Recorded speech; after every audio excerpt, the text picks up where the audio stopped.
What is going on, beautiful people? It's your boy here, Wesley from AConnectionTV.com and AConnectionTV here on YouTube, the two places on the World Wide Web where we actually adopt similar connections despite our differences. And I am here to talk to you about the challenge, hey, season 35, episode 13, entitled Victim of Love.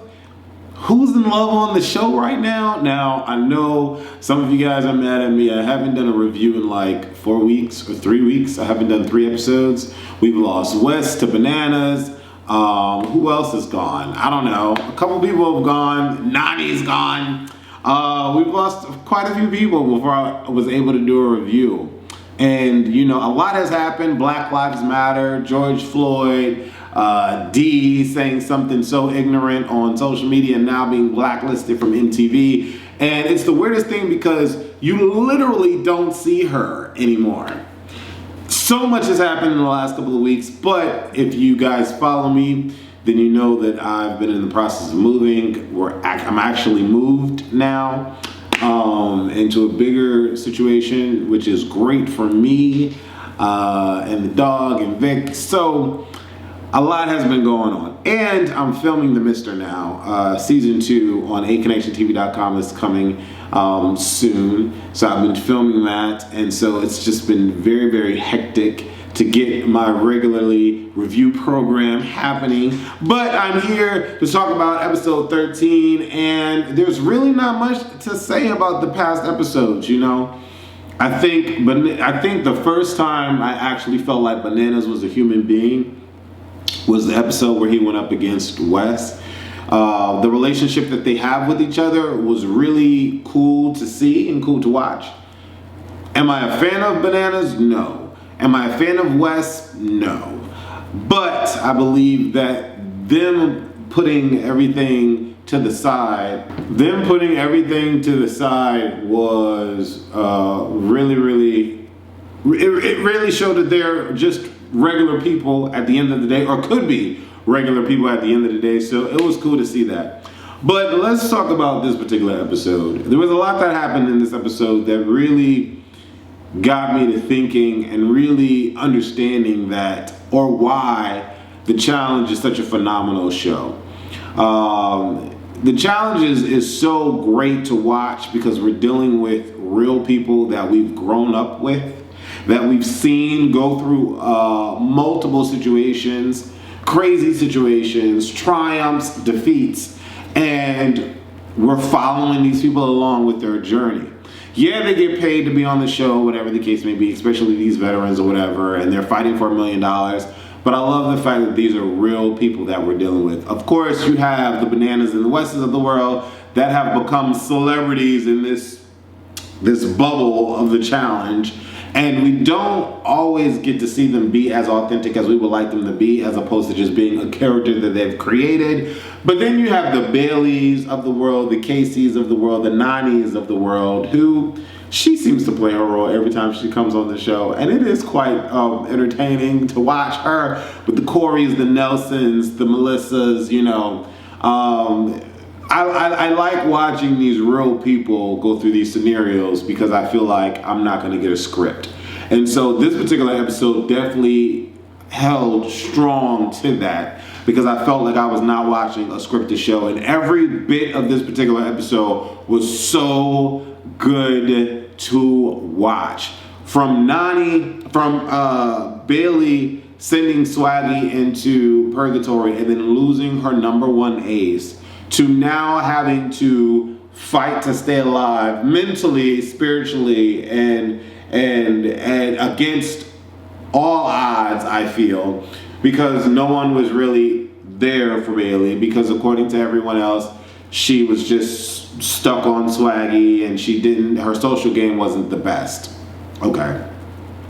I honestly feel like it's kind of hard to believe that because, you know, she did have Wes and she did have that whole Wes Alliance thing or whatever, but to never be called into elimination all the way up to the point where now she needs to be called into elimination, I think to question her social game is really not something that we could do because I think that's really that's a testament to her social game, not being called in so quick, being a rookie or whatever the case may be. And it's a testament to Wes having her back as well. Suffice it to say, you know, being able to see these authentic, raw emotions was so freaking good. So freaking good. And I want to touch up on Big Brother. I'm a fan of Big Brother. I like Big Brother. Everybody asks me, and even Davon wanted me to go on Big Brother. I can't really afford to go on Big Brother. I don't have, like, my life is not, if I don't work and make money to support myself, my life is not taken care of if I go off, you know, and go film for 3 months to try to win. You know what I'm saying? Like, my life is not set up that way. So it's very difficult for me to go on Big Brother. But I already know that I would be a shoo-in to make it to Final 5, at least. Okay? And it is what it is. It is what it is. But anyways, Kaycee on Big Brother, I never cared for her. Never cared for her. Kaycee was in caps, in all caps, a floater. Okay? Until it was time for her to wake up and then she started winning competitions. But she was a floater and made it all the way to the end by floating. Okay? Period. In the midst of all of that, you never really, like, I don't really recall, I remember Kaycee and Bayleigh being cool, but I don't really remember Bayleigh being 100% a part of the alliance that Kaycee was a part of with the whole Angela and the curly cute dude, or whatever the case may be.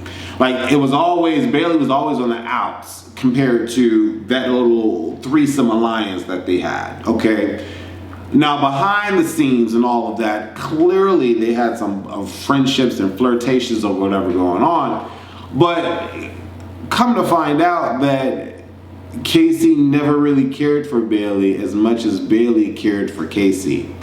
And there's no one that can sit there and say that Bayleigh's losing her mind or she's caught up or she's overly emotional, because clearly, when you look at all the back tapes of her and Kaycee, clearly you would think that Kaycee was being authentic with Bayleigh. And clearly she wasn't. You know, for Kaycee to say, I care about her, you know, we had a great time on Big Brother or whatever the case may be, but I don't trust her, that's a lot to say because of Bayleigh. You're the reason why you won Big Brother. You know, Bayleigh was a vote for you. So I don't know their personal life. I don't know if they've had a couple run-ins or whatever the case may be. I don't know any of that, okay?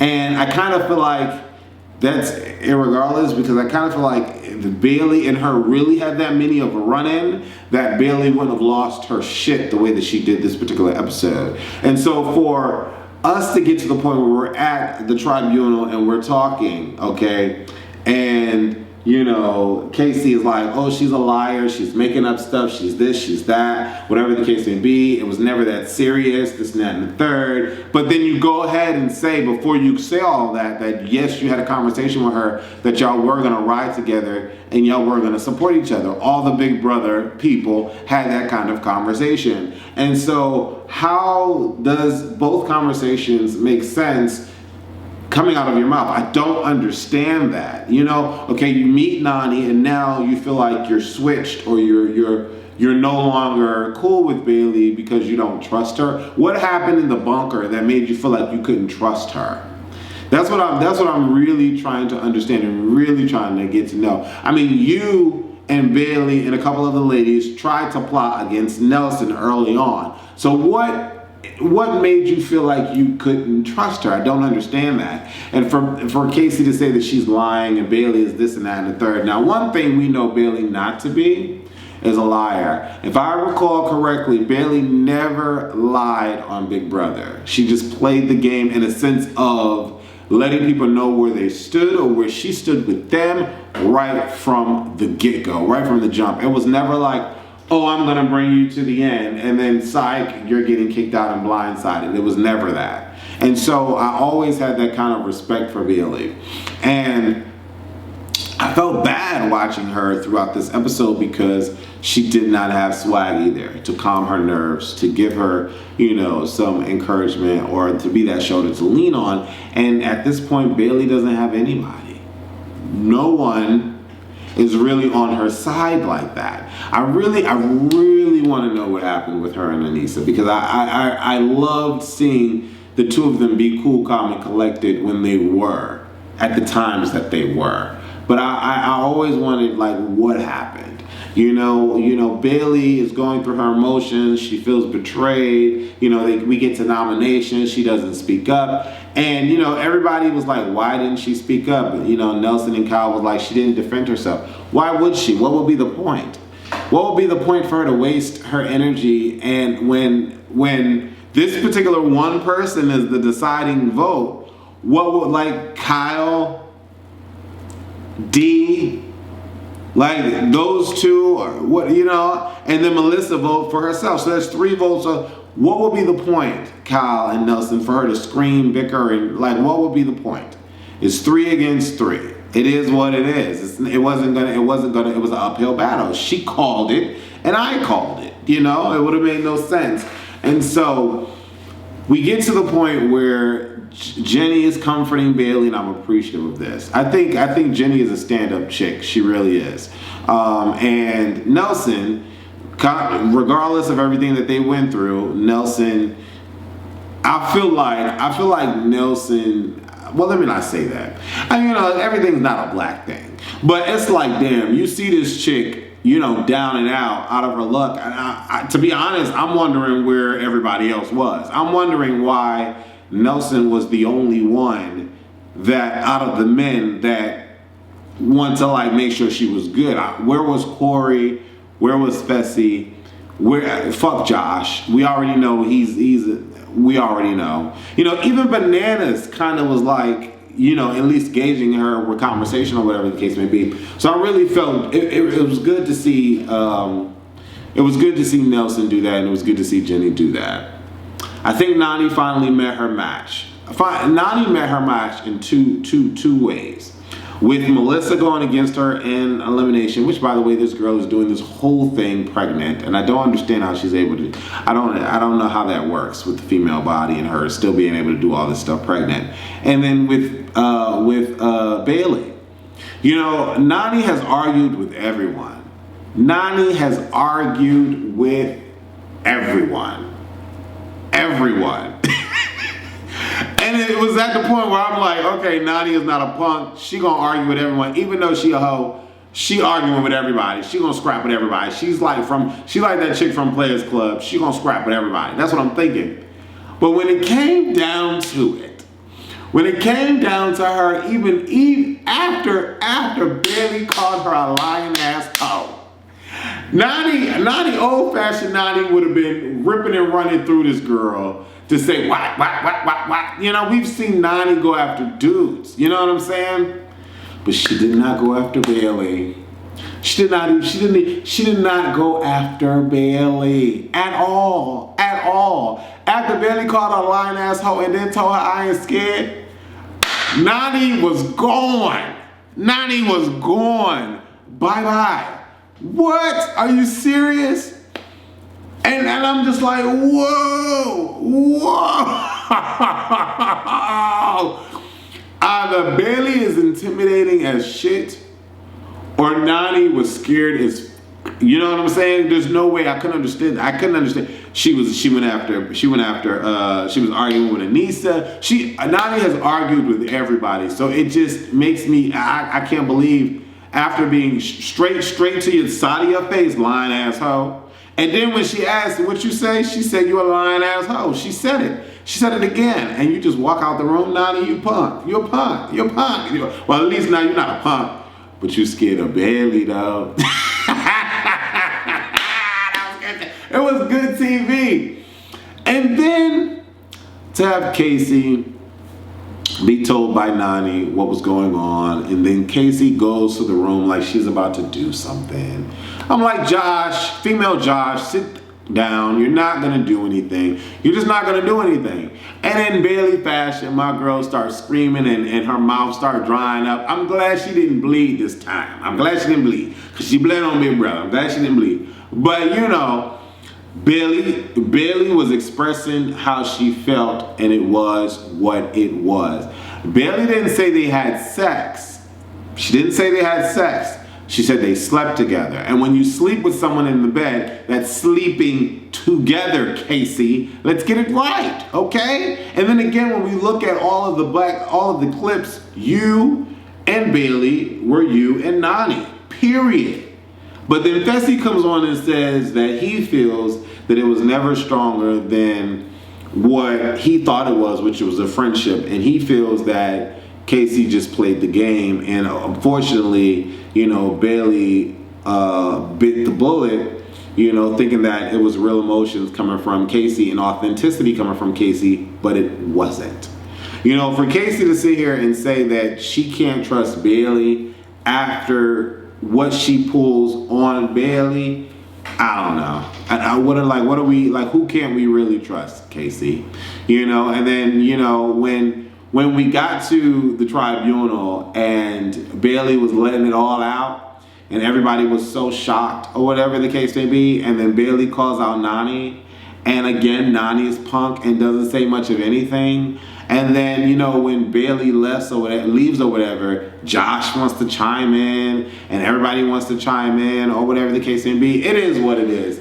I'm team Bayleigh in this whole situation. I feel like both Bayleigh and Swaggy represented themselves to the fullest and played the game quite well. And Swaggy didn't really lose like that last week. You know what I'm saying? He lost, but he didn't lose. Like, it wasn't a miserable loss like Jen did the first, you know, like Jen did to Jenny.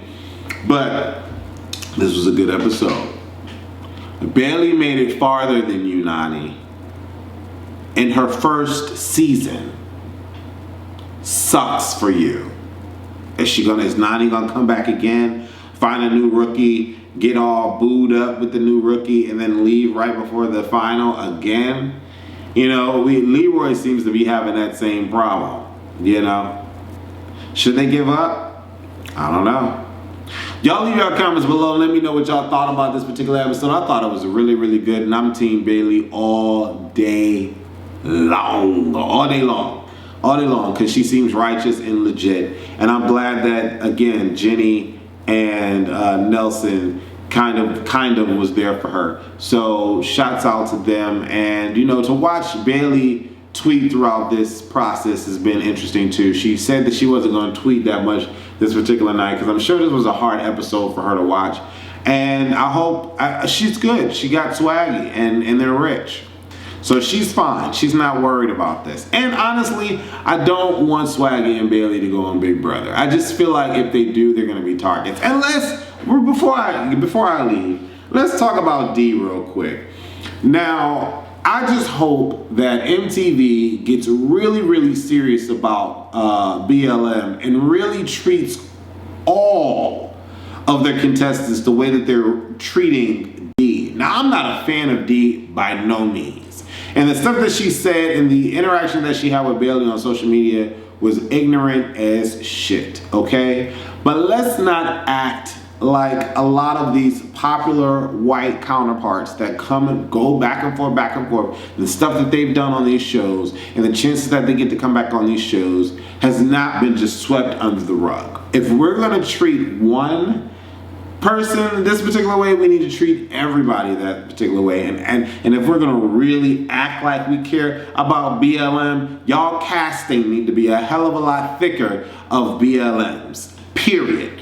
I love Corey, I love Nelson, I love Cam, I love Davon, I love Theo, I love Bayleigh, I love Swaggy, but let's see all of them on squad. Let's see all of them on squad, for real. I love Anissa, you know what I'm saying? Let's see all of them on squad, for real. Let that be an even kill, period.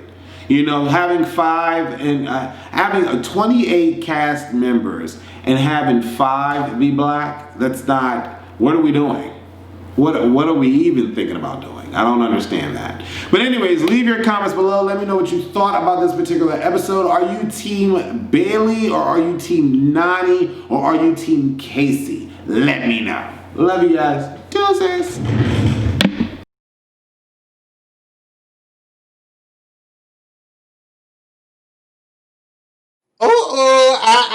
I know. You're not about to think about not subscribing to AConnectionTV.com. Copyrighted.